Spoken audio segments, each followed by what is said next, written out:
Assalamualaikum warahmatullahi wabarakatuh.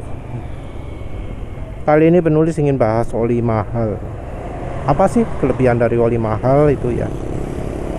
Penulis tentu nggak menyertakan oli mahal yang sport ya, karena penulis sudah beli oli sportnya Kawasaki yang buatan Idemitsu, oli sportnya Yamaha RS4GP, oli sportnya Petronas, oli sportnya Liqui Moly,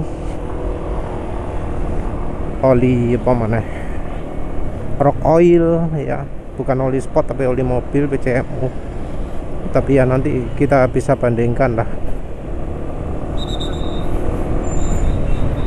sama aja. Nine Circle juga kebetulan kekentalannya mirip-mirip ya.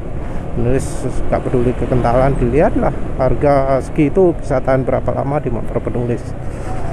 Harapan penulis ya olinya bisa tahan minim kayak Usol, kalau bisa ya kayak Federal Supreme atau kayak GGI B40, kayak Kirangi, kayak Mesran B40, Mesran SI40.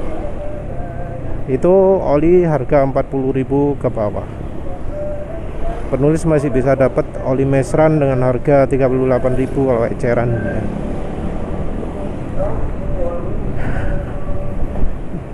Oli mahal yang penulis maksud yang harganya masih di bawahnya 200.000 ya. Harus ingat juga bahwa mahal itu bisa karena merek, bisa karena impor, atau dua-duanya, karena impor dan merek. Contohnya yang mahal karena impor ya, contohnya Delvac MX gitu ya, walau sekarang sudah lokal sih ya. Oli total 900 4T impor kan, nggak mungkin harganya murah. Ada juga yang berdasarkan karena merek, yaitu apa? Oli Repsol. Oli Repsol itu yang model biasa aja harganya 100.000. Penulis saya curiga itu bukan beneran Repsol ya.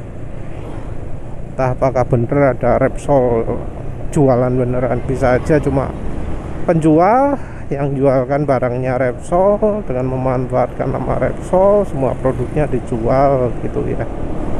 Harga produknya di markup sedemikian rupa sehingga ya, bahkan model terendahnya pun harga normalnya 100%, padahal di pasaran sana harganya adalah 56 atau 55.000. Itu oli yang mahal karena merek.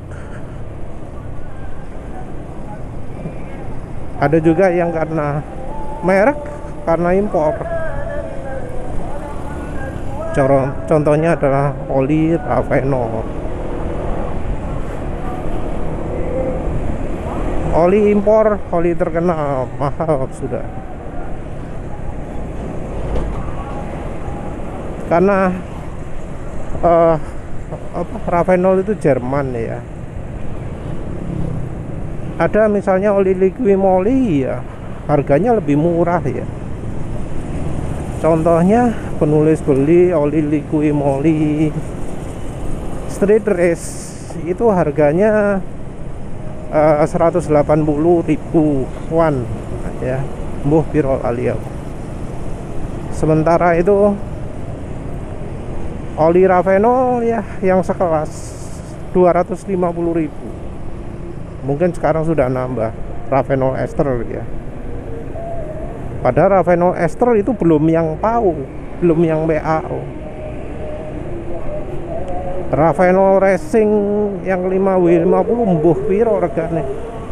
Bisa aja 400.000 ya. Mahal impor. Merek mahal impor berikutnya adalah oli Motul. Oli Motul itu harganya paling murahnya 70-an ribu lah, 75 atau berapa di lapas. Padahal itu versi Matic. Padahal biasanya oli versi Matic itu harganya paling murah. Kalau kita lihat harganya oli motor Matic untuk Castrol, untuk Shell, itu jauh ya di bawahnya itu. Apalagi yang produk Jaso MA nya.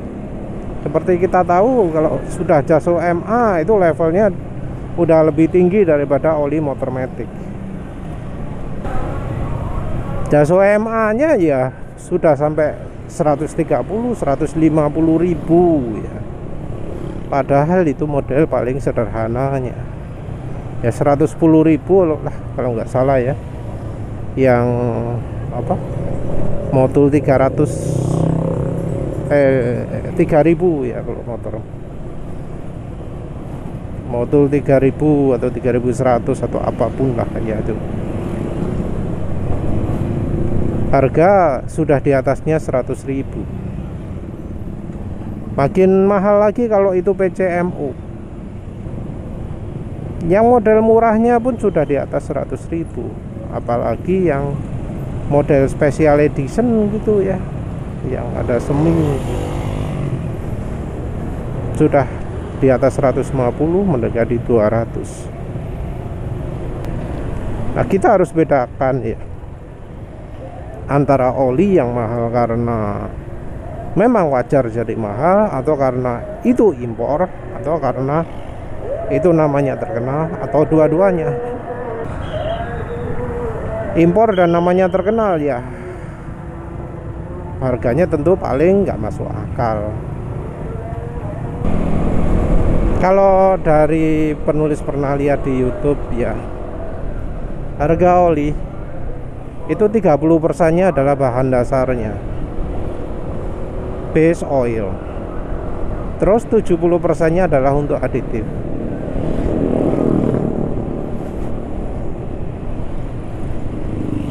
Ini tentu kalau kita ngomong kasus mayoritas ya, karena ya pastinya ada yang bahan olinya juga mahal.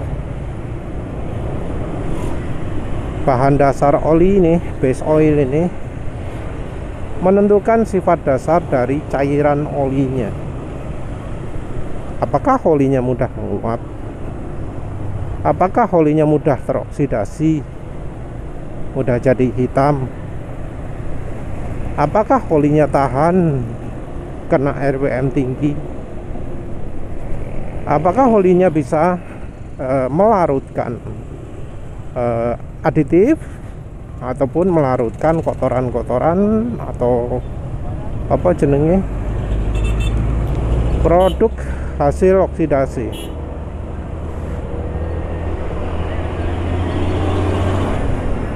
Itu semua sumbernya dari bahan oli. Terus aditif yang sering diomongkan sama apa, pakar-pakar oli biasanya adalah aditif untuk merubah viscosity index. Biasanya itu dianggap sesuatu yang luar biasa. Kalau nggak salah ingat, konsentrasinya antara 5 sampai bisa sampai 25% juga ya kalau nggak salah. Oli multigrade itu merupakan oli yang mengandung aditif juga,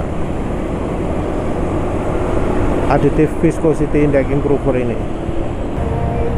Tentu ada juga aditif lain, aditif anti aus, anti busa, anti karat. Anti ausnya pun macam-macam, seperti penulis sering jelaskan sebelumnya. Ada aditif anti aus yang mahal, yang untuk perlindungan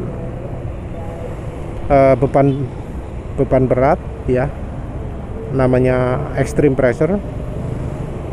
Ada aditif namanya anti wear, yang anti aus untuk level tekanan beban ringan. Juga ada aditif yang untuk minim beban, yang lebih dikenal dengan friction modifier ya. Tentu ada aditif yang bisa berfungsi ketiganya sekaligus, tapi aditif-aditif seperti itu.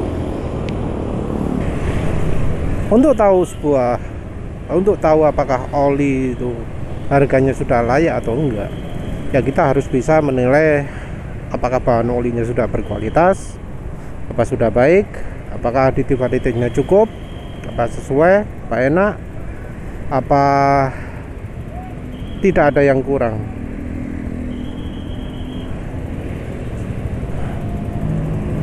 Nah, untuk hal ini ya, untuk soal merek, selama ini penulis nggak pernah menjumpai sesuatu merek yang sifatnya sangat istimewa gitu ya, merek yang beda sendiri.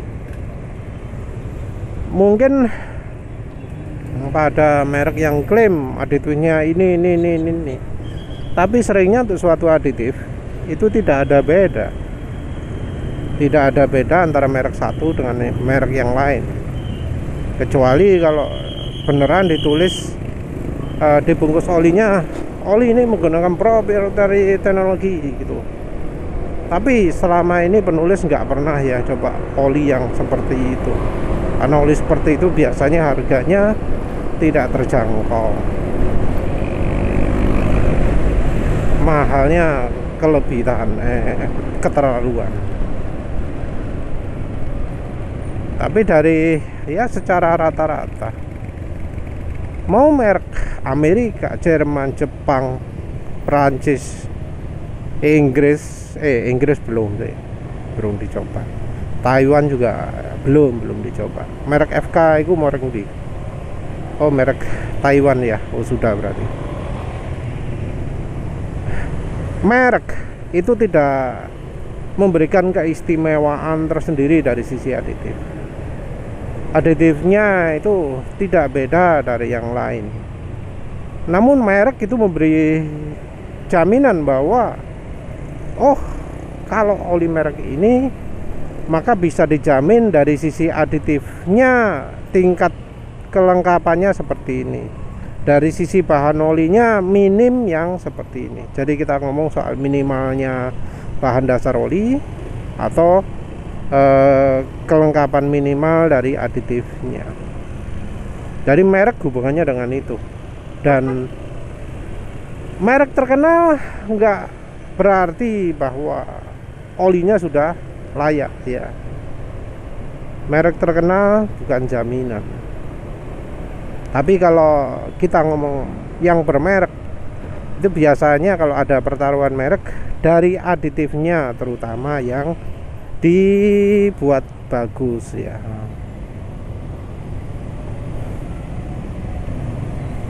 Jadi minim dari aditifnya. Untuk bahan oli nggak terlalu ya. Jadi bahan oli kalau sekarang ini mau merek terkenal, mau merek nggak terkenal, mau merek impor, merek lokal, kualitasnya ya pas-pasan ya, pas-pasan atau bahkan parah. Merek luar pun mereknya bahannya parah. Tapi ya kita kembali dulu ke gimana sih caranya untuk mengetahui kemampuan bahan oli, kemampuan dari aditif olinya. Kita ya harus tahulah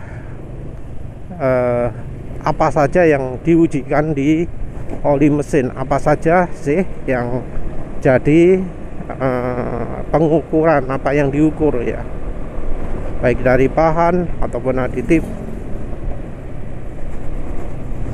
Nah, untuk bahan oli yang diukur itu ya itu tadi, penguapannya, shear stability-nya, daya tahan terhadap RPM tingginya, terus oxidation, seberapa cepat jadi hitam. Di motor penulis sendiri, uji oksidasi, uji penguapan itu nggak bisa penulis lakukan. Tapi penulis sudah melakukan uji panggang oli. Dari uji panggang oli ini kita bisa lihat Oli mana sih yang cepat hitam ketika dipanasi? Oli mana sih yang cepat menguap ketika dipanasi? Mungkin ada yang menganggap uji pemanasannya penulis lakukan salah. Lebih tepatnya bukan salah ya, tapi kurang terstandarisasi. Karena panasnya sendiri itu tinggi ya yang dipakai. Jadi penulis pakai kompor gas yang apinya kecil gitu sebenarnya ya sudah cukup. Yang masalah adalah karena penulis tidak mengendalikan, tidak membuat temperaturnya stabil.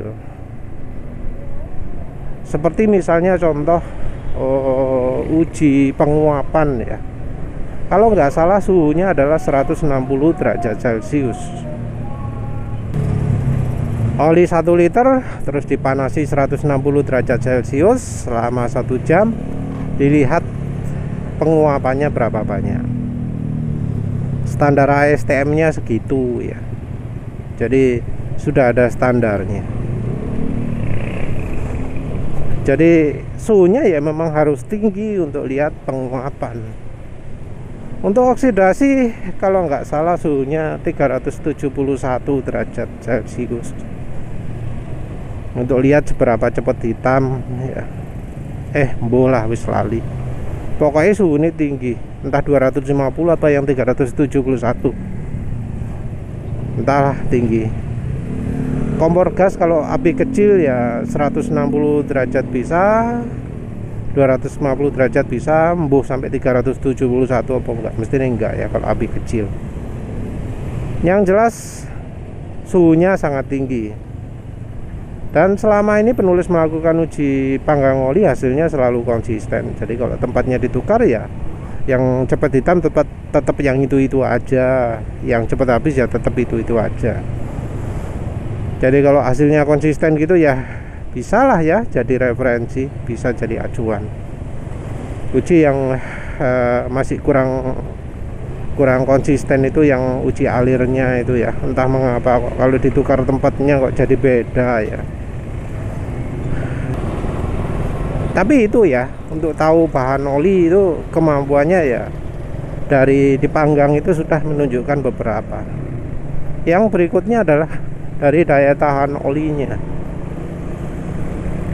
Shear stability itu ada yang sementara, ada yang permanen.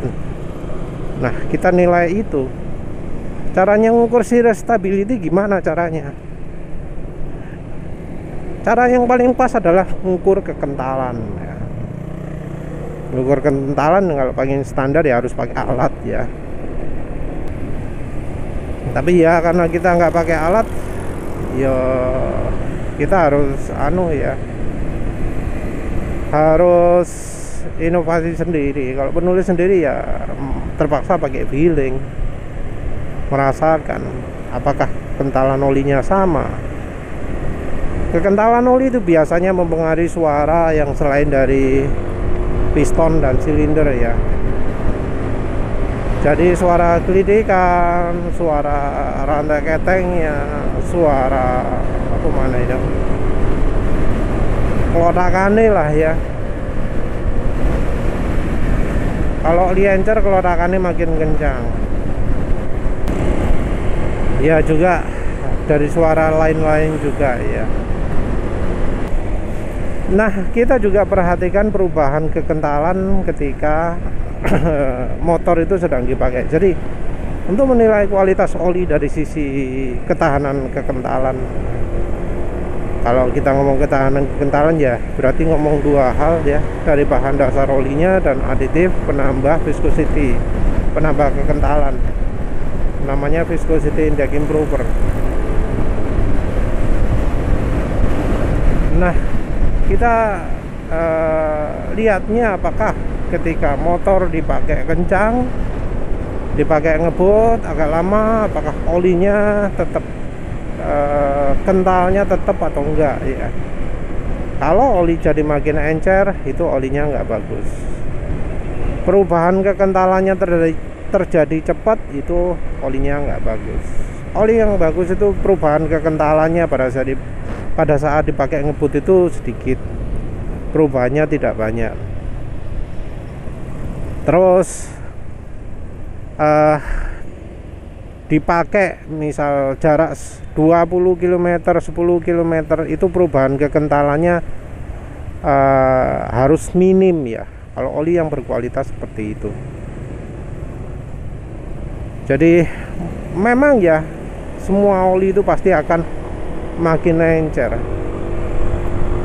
tapi oli yang benar-benar bagus untuk perjalanan 20 km itu nggak akan terasa perubahan kekentalannya.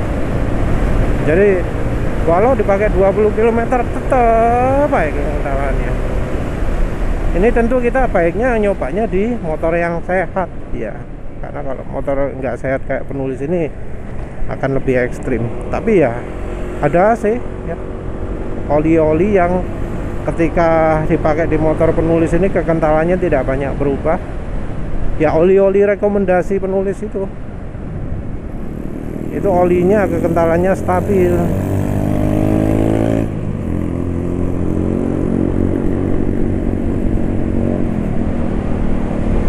Yang berikutnya adalah kekentalan ketika setelah mesin dimatikan. Jadi ketika dipakai oli itu bisa jadi makin encer. Yang terbaik itu adalah kalau nggak cepet jadi encer. Yang berikutnya adalah kalau mesin sudah dimatikan, mesin dinyalakan lagi, apakah olinya jadi makin encer lagi atau enggak. Nah, oli standar API ya yang penulis coba itu kalau di motor penulis ini ya kira-kira sampai 200 km lah, 150 km lah pemakaiannya, sehingga bisa bertahan. Kekentalannya setelah mesin dimatikan itu tetap terjaga.